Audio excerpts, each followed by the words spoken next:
Hi everyone, and welcome to our second Behind the Glass event. I'm just waiting to see if a few more people join us, and then we'll get started with the event.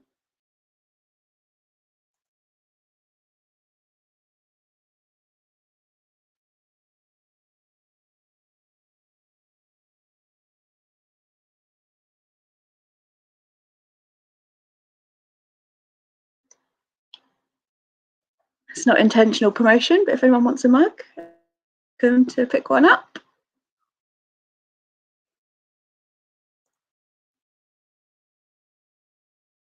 Hi Charlie, nice to see you.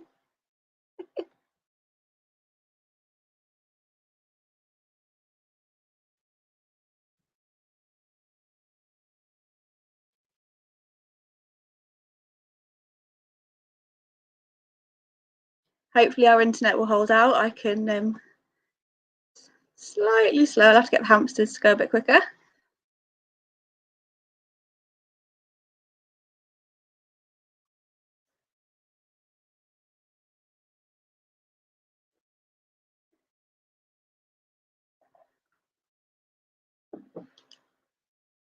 Okay, so just wait a couple more minutes, wait till 5 past, and then we'll get going.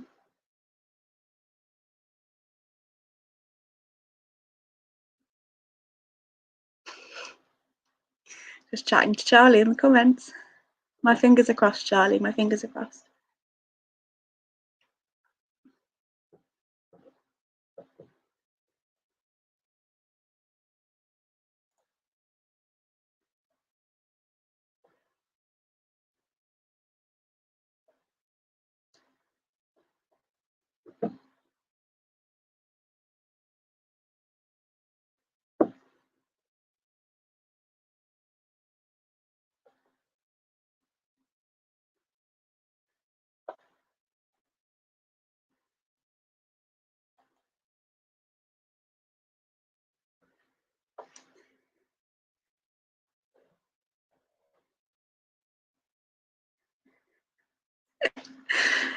Little Charlie party going on in the comments, lovely.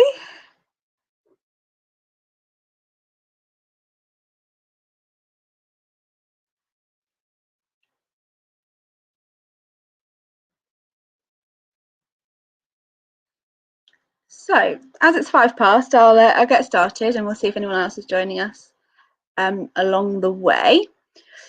So my name's Amy. For those of you who don't know, I'm the assistant curator here at the Egham Museum.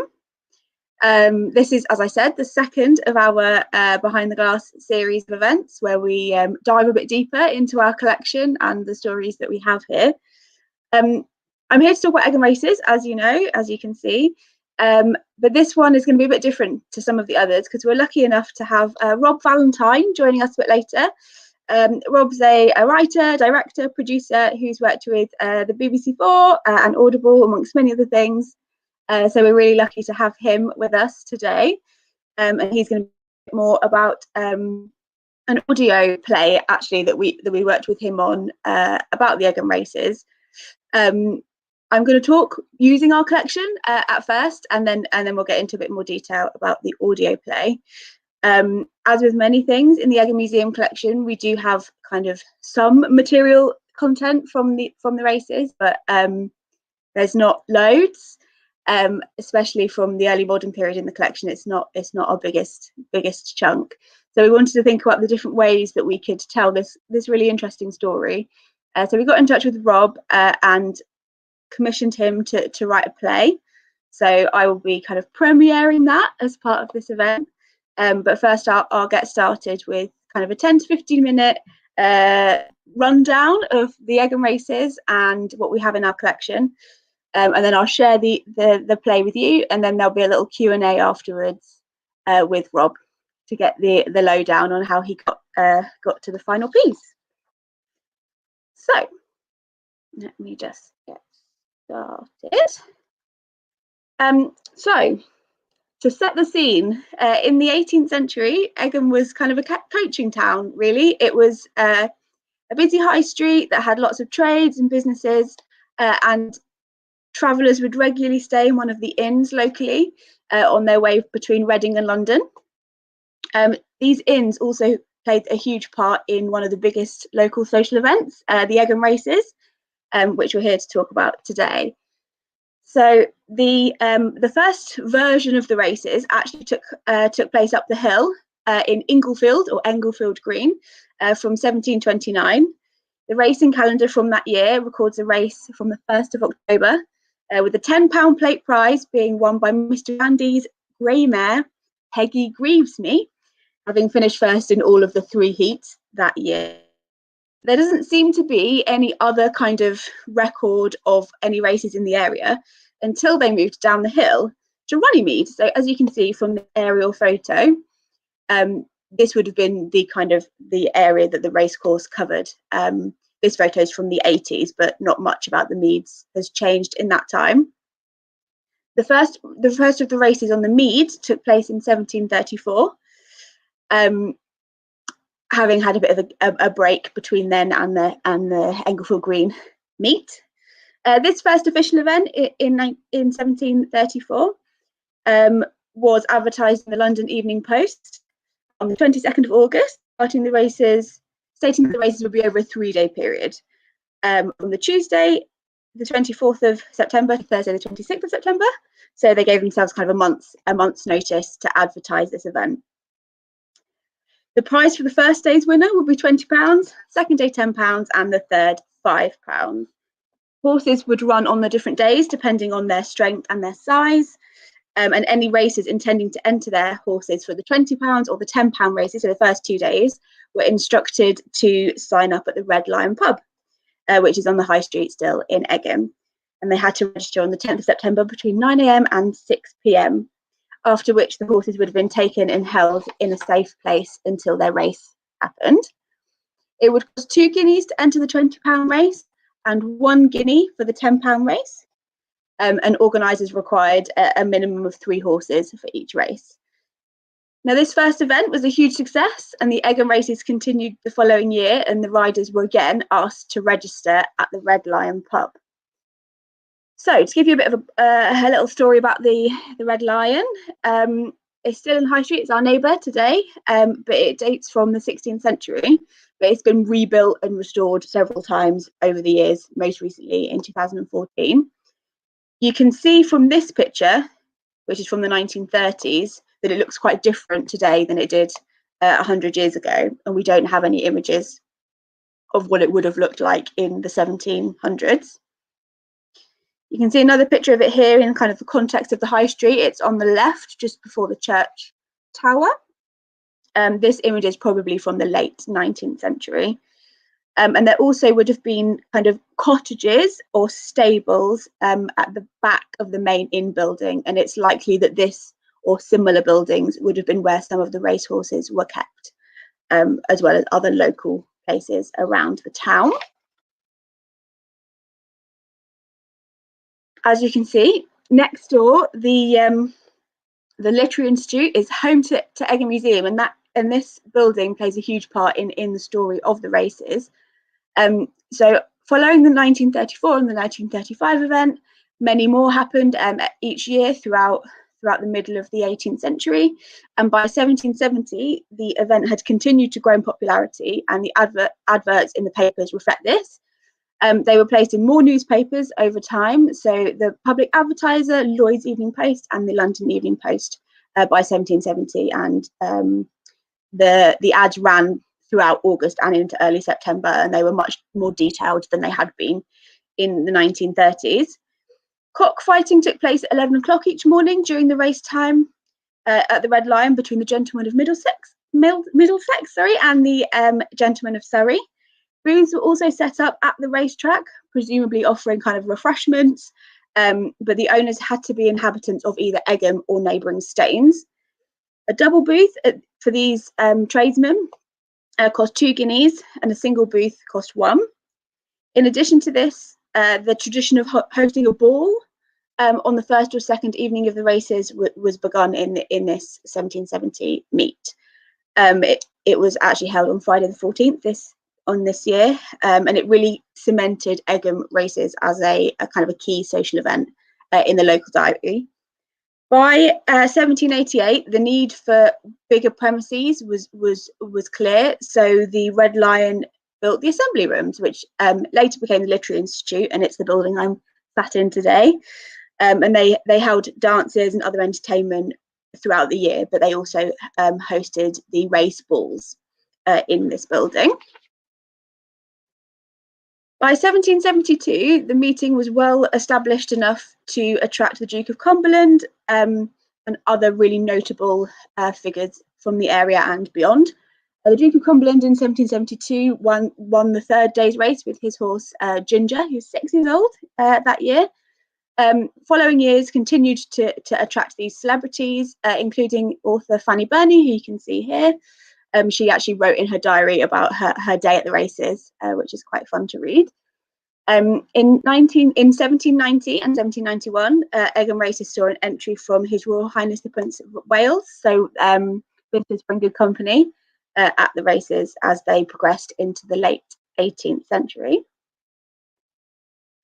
In October 1792, Dorothy, the sister of poet William Wordsworth, was staying in Windsor, and her aunt was kind of hosting a visit there, and she was taken to the races while she was in the area. She described seeing the Prince of Wales, who became George IV, the Duke of York, and the Duke of Clarence, who was later William IV. She also made her debut at one of the race balls that year, and she describes it in the letter you can see on the screen. She said, "Mrs. Heberton was my chaperone. The Miss Willingstons, her nieces, were of the party. I had the most severe tremblings and palpitations during the first dance, and can be conceived by any trembling female. My partner was a wretched one, and I had not danced for 5 years. The latter part of the evening, however, went off very well, and after I got to dancing with Mr. Heberton, with whom I was very well acquainted, I found myself quite at ease."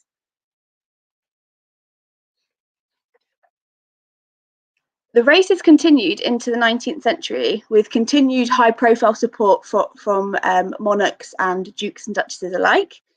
You can see from this map here of the Egham racecourse, which we think came from around 1820, that the starting point is in the bottom left of this image, opposite Magna Carta Island on the Long Meadow, which is also known as Longmead, and it's actually very close to where the National Trustee Rooms and offices are today.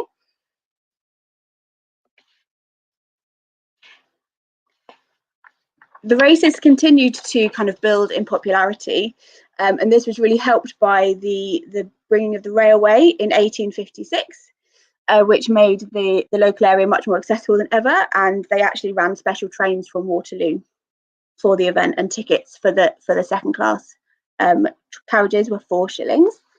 Souvenirs, like the one you can see here, were produced for the event. This is what was called a Larkin card, produced by the Richard and William Larkin, who are printers locally. This one's from 1861, but we have others in the collection. And there was high profile and more popular visitors to the races throughout the 19th century. Charles Dickens even referenced the event in his 1856 short story, Going into Society. We don't know whether Dickens ever visited himself, but he was certainly well acquainted with the event. As the event grew in popularity, though, the crowds became much more difficult to control. And by the 1880s, the police found it difficult to cope with the crime at the event. The final official meeting was in 1884, and despite the fact that they put considerable planning into the next year, 1885, programs were produced and advertising was produced, but the event was ultimately cancelled due to lack of police support and lack of funds for the event. The winning post actually remained in place until the 1920s, so 40 years after the end of the races, where it was actually cut down by Mr. Caddy, who was the tenant of the land, because it was in the way of his hay cutting. He decided that he didn't want the winning post in the way anymore, so he moved it. And that really is all the stuff in the collection that we have about the races. We have a few kind of tickets and other things, but we know most of what we do know from the advertising and the racing calendar throughout the years of the races. And that's basically all of the information I provided to Rob. So I gave him some images and some narrative around the races, and I kind of said, we want to tell this story. We want to tell the story of the races in a kind of creative way. What do you think you can do? And as he is a audio play writer, he suggested that we went down that route, and kind of shared the story from the perspective of a racehorse. Why not? So we worked with Rob on some of the details, and then he went away, and then we got it recorded locally and edited by Charlie, who's in the audience today.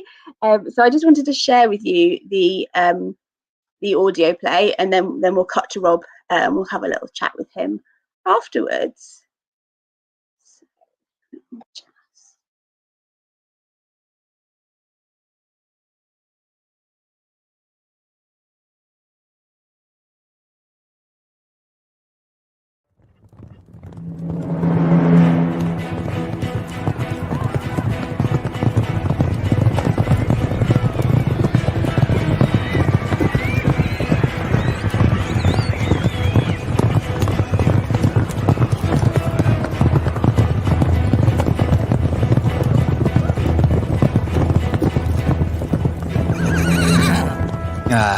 Egham races. Quite a sight, eh? The noise, the excitement, the noise. By the way, call me Ned. No, wait. Call me Cephalus. Not a bad name for a racehorse, as it happens. It's got a good bit of mythic weight to it, too. And while you won't find a horse who ever ran at Egham by that name, think of me as every horse who ever did.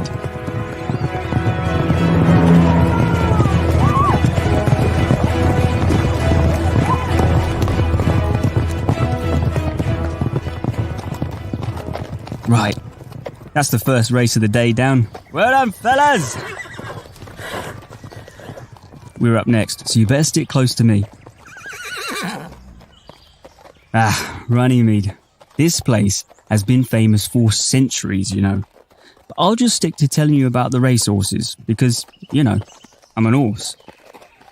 Oh yeah, I suppose you'll be wanting dates and stuff. Very well. It just so happens that this is the year 1884. That's 1884, folks. And this is the very last day of the Egham races proper.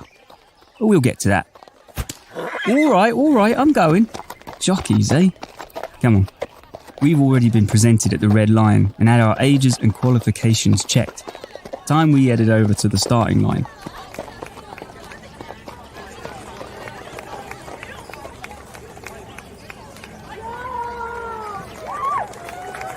Blimey, you humans are an excitable lot, aren't ya?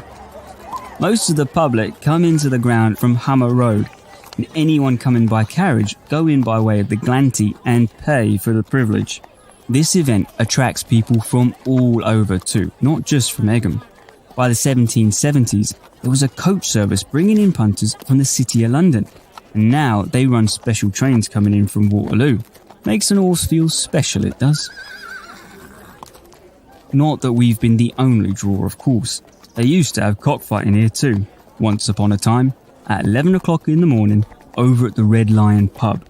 And there are refreshment stands, and get this, they also hold Egham race balls on the first or second evening of the races. FYI, the first one of these was held on Friday the 14th of September 1770 at the Red Lion, and they later moved them to Windsor Town Hall. And very fashionable they were too. Oh, look at them all milling about. They even wander about on the course when us horses aren't racing on it. In years past, it wasn't unheard of that unwary members of the public got trampled, which is no fun for the horse either, I can tell you. Oh yeah, I forgot to mention, there are cows here too. They've generally got the run of the place, but for the races at least, we're cordoned off. Yeah, put a cork in it. Ignore them, they're only jealous. So, anyway, let's talk history. There have been races here in Egham since 1734. Before that, up on the hill in Engerfield Green, in 1729 they started what they called horse matches, but these soon got too big for the green, and so they carried them on down here at Runnymede.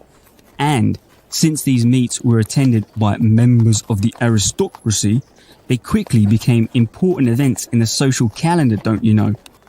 That is, until 1740, when an Act of Parliament stopped the races for 30 years as part of an attempt to curb absenteeism among workers.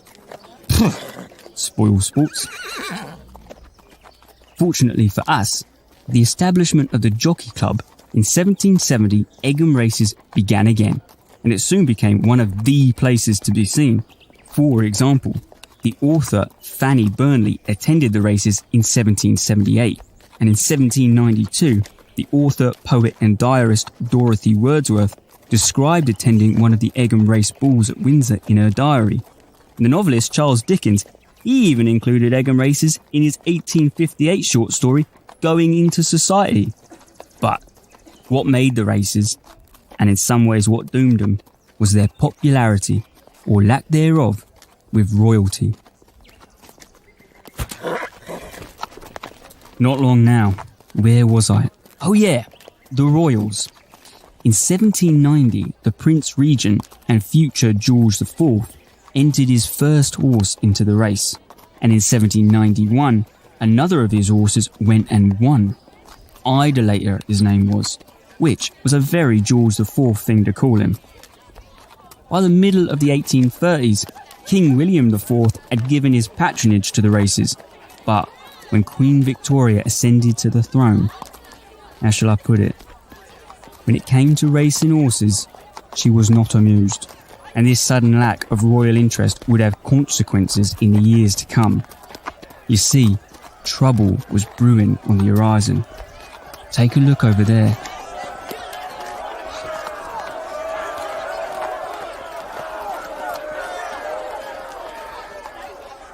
The crowds, and the crime associated with the crowds, were getting bigger, and the four-man committee in charge of running the races hired the Metropolitan Police to deal with the small army of pickpockets, footpads and conmen who fed off the race-going public. It wasn't the first time that crime had been a problem for the races, mind you. Back in 1814 and 15, pickpocketing had got so bad it seriously dented the race's popularity for a while. But after the 1884 races, the chief constable informed the committee that he would no longer be supplying them with police manpower. This sent a shockwave through the town, as the pubs and shops would surely miss the increase in custom, and an inquiry was held into the matter at the King's Head Hotel on the High Street. No horses were invited to attend. Anyway, it was decided that it was the committee's financial mismanagement to blame for the problem, because they hadn't the money to pay the police for their services. And get this, as a result, next year in 1885, their effigies will be burned in an old farm wagon right here on the racecourse. I ask ya. Right, I need to concentrate now. Starter's in position, so are we. And as soon as he lowers his flags, we're off. Wish me luck.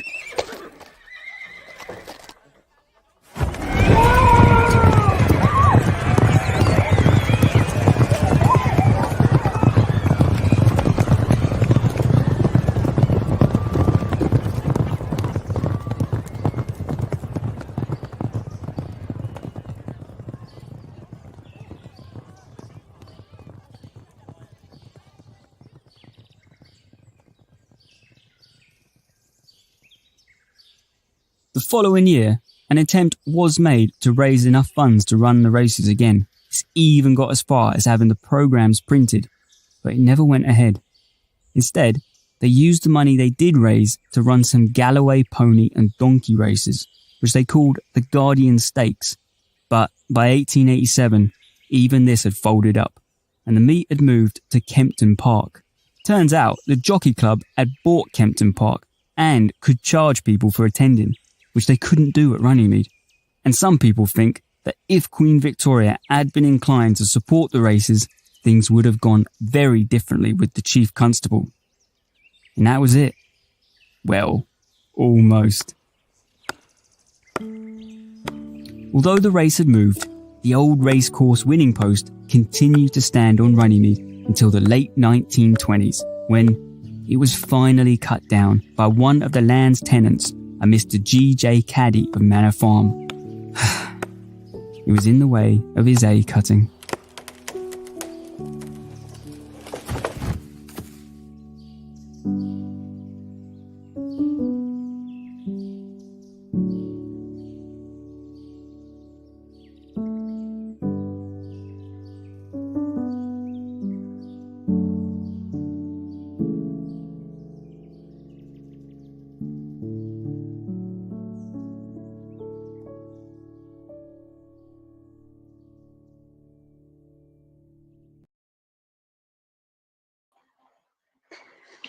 So that was the wonderful radio play written by Rob, recorded by Bill, and edited together wonderfully by Charlie Parkin.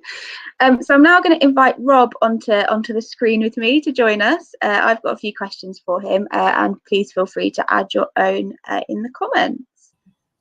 So, hello Rob. Hello. Welcome. Well, I hope you enjoyed listening to the fruits of your labour. Oh yeah, it was fantastic. Well done, Charlie. That was it sounded beautiful. Well done. Thanks very much. I'm glad you enjoyed it.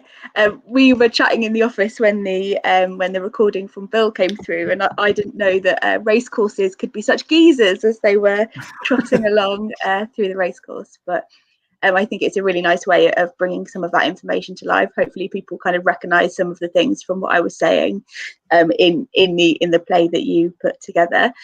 So I'll crack off with a question and then see if anyone else has any others. Sure. But my main question really is, how do you even start? I presented you with so much information about the races, about the area, lots of photos and everything. What's your process? Where do you get started? Okay, well, it really helps just knowing what knowing what the brief is, and knowing why the play you're going to write exists, what it's for. And this was really a very straightforward brief, which was we've got all this information about the museum, but it just when you go through it and you're just rifling through all the different documents, it's quite hard to kind of find the story in it. So really, it's all I was trying to do was just find the simplest and purest way of turning all this information into something that kind of has a beginning, a middle, and an end, and that was it. So just just having it all kind of told from the point of view of one of the horses just felt like just the tidiest way, of someone who's like literally been on the ground at all of these, just to convey this information. So I knew it didn't have to be like a really an in-depth story with a plot. I was never going to in 10 minutes kind of do like a Deadwood style dramatization of putting one of these things on, but just to convey what we actually know about the history of the races in a fun and entertaining way, just to help you process the information and take it on board. That's all. That's really what this project has been. Yeah, no, and I hope that it does it really well. I certainly enjoyed listening to it, the first edit, as it kind of came through. I know we did have a conversation about who should be the narrator, and I think your idea to have a horse, it was amazing. Nothing would have kind of occurred to me, but I think it works really well.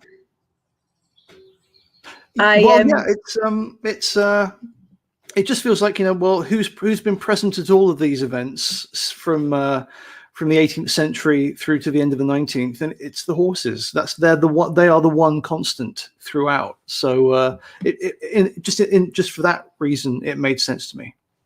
Yeah, definitely. I think you did a really good job, because obviously it spans so many years, kind of running from the early 18th century right through to the late 19th century. Actually, like covering lots of ground was a good way of doing it with the horse, I suppose. And I'd never known about the Egham races. It was news to me when you approached me with the idea. So yeah, so everyone knows about Ascot down the road, but I know that Egham used to have its own version. Exactly, and that's a good thing about audio drama, is that it's a really good way online of conveying stuff quickly just via MP3. Yeah, But, no, definitely. but I remember just going through all the information about it. It was all very interesting and very colourful. But it was really just getting to the, once I kind of got all the documents in their chronological order, just the sadness of the fact that the post just stayed there for nearly 40 years on Runnymede before getting just ignominiously cut down by someone who just wanted who it was getting away with shearing, Getting whatever. his way. Yeah, it struck me just as a really sad, melancholy, but the right note to end it on. Yeah, no, I think it's really true. I was actually thinking, because I knew about the races, and we've got the races in our kind of early modern display, although it went into the Victorian age as well. But I didn't realise until I was kind of collating everything for this that it kind of ekes into the 20th century as well, with that kind of, with the winning post still being up. And I really hope that there's a photo somewhere that someone has that we might be able to get a hold of one day, because I don't know. I've never seen one. I don't know whether there's one out there, but that would be amazing to see if we can track down a photo of that kind of solitary post that Mr. Caddy just took down because it was in his way. So we've actually got a question from Stephen. Cool. So I'll bring it up on the screen. Thank you, Stephen, for your question. So he's asked, is the history restrictive or freeing in a creative sense?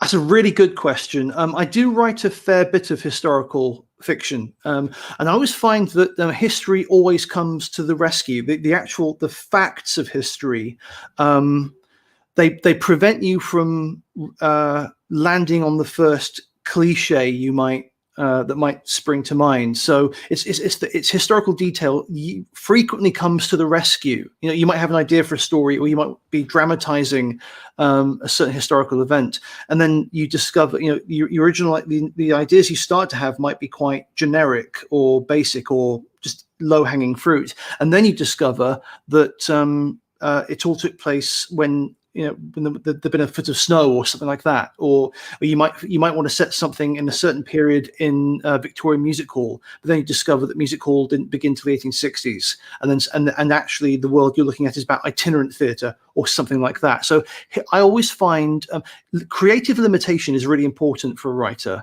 because it forces you to be more imaginative and think harder. So history always comes to my rescue, because history is always more interesting than what you might be thinking up independently. So yeah, it's always a help. And if it throws up problems and restrictions for you, that's good, because it means you have to think through those restrictions, and that's helpful to a writer. Great. Yeah, I guess it's kind of easier to start from a place of kind of fact, kind of weave around a bit, but then be drawn back by reality. I guess that's a helpful way for you to kind of stop going off on too much of a tangent. Exactly. It tethers you, and also it's kind of like, just use a bit of a slightly flowery metaphor, but it's, you know, actuality is it's the bit of grit at the center of the pearl. You know, you shouldn't try and do it the other way around. You know, so yeah, it's always helpful. It's always helpful. Great, that's a really nice kind of way of putting it. I like that a lot. So we've got another question from Anthony, so I'll bring that up here. He's asked, what records exist of the betting at Egham races? And I guess this is a bit more of a question for me, unless you know anything more opposite. I only know what you sent me, so yeah, no, go for it. Yeah, so I'm by no means an expert on the Egham races, but from what I've seen within the collection, there's some discussion around kind of, we've got that Larkin card, which I showed before. I can actually get that up on screen. Let me just see if I can get that through, so we can see that. Mm-hmm. Oh, sorry, excuse me. There we go. So you can see in this, just trying to read it. It gave people a lot of information about what was available to them to be watching, and I do believe that people were able to bet on those races. But as I said, we don't have a huge amount of information within the museum collection, and it's definitely something that I'd like to learn more about. We know about the things like the refreshment stands and the grandstand being built and things like that. So there was definitely an appetite for kind of it being a whole day out. but we don't have any information as such into the details around the betting. But presumably they did bet on it just there. And just I might be misremembering this, but do we know where they were printed as well, don't we? Locally, I think. Yeah. So the Larkin printers, Richard and William, their names were. They were based at what they called the Magna Carta printing office, which I actually believe was in the High Street, in Egham. So they produced these Larkin cards that we have within the museum collection. So yeah, well, thank you, Rob, and thank you, Anthony, for your question. Does anyone else have any other questions they wanted to add, or I can crack on and ask some more to Rob? While we're waiting for people to come in, I'll ask another question for you. So if you could, what would your dream kind of period from history, what would your dream story to think up? If you could go free reign, if no one was briefing you on anything, where would you go with your stories? Well, actually, I've done stuff sort of set in the Victorian period and a lot of 20th century stuff, and I write a lot of Doctor Who for Big Finish, so I get to travel around a lot in space and time. But one period I'm really interested in is Elizabethan espionage. So, Dr. John Dee and the beginnings of cryptography and all that stuff. And spies in the court of Elizabeth I and Catholic intrigue and Spanish paranoia and all that kind of thing. That appeals to me quite a lot, because Dr. John Dee is a fascinating figure anyway, as an alchemist and a Kabbalist and all that stuff. But he also, he coined the term the British Empire, and he would sign off his letters to Queen Elizabeth 007. That was his little symbol. And that's where Ian Fleming got 007 from. So it's Elizabethan spies. It's just, for me, it's just really, really interesting. Actually, there was a radio series from a few years back. I think it was called the Kit Marlowe Mysteries, and the kind of the conceit there was that Kit Marlowe, as well as being England's greatest playwright, was also a secret agent working for Wolsey. So which is great fun. But yeah, I think that would be a fun thing to properly kind of research and get deep into. I think. Yeah, well, please do. I'd love to hear. I'd love to see the product of that. It's really interesting that you mentioned the link between kind of Ian Fleming taking the 007 kind of from history. I definitely, as a kind of a bit of a history nerd, really enjoy seeing those connections, like matching things up where they appear across kind of literature and film and things like that. I think it's really interesting. That's the joy of this kind of thing. I mean, with this project as well, just knowing that it's that Dickens used the races in one of his short stories was just just a wonderful connection, and just all the people who did go to these races. I think I was definitely blown away by the scale of it, kind of having everyone from royalty, dukes and duchesses, writers maybe. I'd be really interested to see if Dickens actually ever came. Yeah, and also down to the other end where you've got these networks of footpads and pickpockets, who are out in enough force to shut the races down for 2 years and all that kind of thing. It's just so the whole world goes to the races. Horse racing and gambling, they're great democratizers, because everyone goes. Yeah, that's true. It kind of had this whole spectrum, didn't it? And in some ways that was its problem, because it didn't have kind of a direction. It wasn't really supported by Queen Victoria quite in the same way as it had by her predecessors. But with the railway and everything kind of bringing the masses, that was probably quite a big shift, I should imagine. Yeah, but that was quite a revelation. But also the fact that so much of Victorian society was influenced by Victoria, if she didn't support the races, it was out of its time all of a sudden. It didn't have that vital support, which evidently needed. Yeah, no, definitely. She she made the fashion, didn't she? If she didn't like it, she wasn't interested.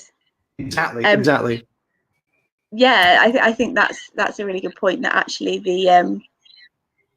the fact that Victoria was the monarch after her predecessors had supported it, she just decided that she wasn't into it for whatever reason. I think that's a really interesting link. So we've got 2 more questions. We've got one from Louise, which I will bring up the screen now. I'm not sure I know exactly what she means, but what is a footpad? I've not heard this term before. Oh, a footpad is a thief, like a highwayman, but rather than have a horse, you'd go on foot. Yeah, it's literally you would steal. You'd mug someone, then run away, rather than ride away. So on the highway on your horse. So so a highwayman rides a steed, and a footpad just legs it. You rob someone at the races, and you either run away home or you just vanish into the crowd and keep on stealing. Because everyone came and everyone's gambling, so everyone's got money. So it's and if you weren't gambling, you were still you were buying snacks and all that kind of stuff. There were stalls and things you could purchase things at. Exactly. So people, it was easy pickings for pickpockets and other crooks, basically. Great. Well, footpad, that's a new word that I learned today. It's wonderful. There you are. So we've got another question from Stephen. I'll add that to the screen now. So it says, to what extent does Bill's interpretation of Horse Bill, who voiced Cephalus, being from London, change the way that you listen to the end product? Is it what you imagined when you were writing? Do you know what it kind of was? I wasn't. I kind of wrote it in Bucephalus or Ned to be very kind of relaxed and informal. Definitely not RP or anything like that. But no, yeah, I no, having a kind of a London accent works fine for me. It was either that or more of a Berkshire burr, because we're right on the cusp. Border here. Yeah. But to be honest, it was more an attitude I kind of had in mind of just being really casual, because the kind of what I wanted to have is the sense that you, the listener, are in a privileged position of having this horse confide in you. This is just you. It's just you and me talking now. There's no one else. It's just you and me. So it's just taking advantage of the kind of the intimacy you get with audio drama and radio drama. Because interesting. I mean, listening to it in this on this platform, this setup is perfect. But it's not something that's really one doesn't listen to audio drama in a group. It's a very personal thing. So just having a very friendly, casual horse who's on your wavelength and not talking down to you, and just very intimately and casually telling you about the whole totality of the history. So he got the attitude down pat. It was perfect. Great. I'm glad that you enjoyed it. I guess it's interesting, isn't it? Because I certainly associate the races with the kind of the Duke and Duchess royalty end of the kind of spectrum, with all of these very, very fancy people who are attending this event. But actually having Bill voice it in the way that he did was a really effective way of kind of, as you say, just chatting to people and telling a story in a really kind of personal way. Yeah, but also if you go to the races, the kind of the royal box and the posh people up that end, they're inherently in the minority, so that's true. Yeah, they might patronize the event, but really it's a place where everyone went. Yeah, no, definitely. Thank you, Stephen, for your question. While I wait, in case anyone else has anything to add, I'll ask another one to you, Rob, if you don't mind. So how did you? So obviously we met you through Stephen's escapades on Twitter, and then you were a guest on our podcast. If anyone wants to listen to the episode, we'll send a link out afterwards. But how did you get into audio dramas? We started talking to you about that a long time ago. I'd love to hear more about your what appeals to you, or how you ended up kind of getting to where you ended up. Well, I write all sorts. I've but About in 2007, I was writing lots of different things, but a friend of a friend founded a company called the Wireless Theatre Company to produce audio drama, which was because podcasting was really new back then.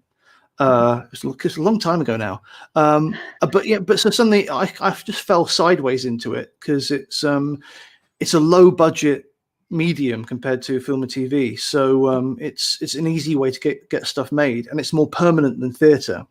Which I've got a preference for recorded media anyway, but it's just an easy thing to get produced, and it's comparatively low budget compared to film and TV, and I've just found myself here, and now I'm very lucky to be writing for Radio 4 and Audible and Big Finish and stuff, but really, in terms of what you need to do it, you can, it's literally, it's voice and sound. So you can tell vast stories on huge canvases. You're not limited by budget, really, in many ways. You can kind of tell any kind of story. So so really, it's a really liberating medium to work in. For example, we've made something that stars a horse.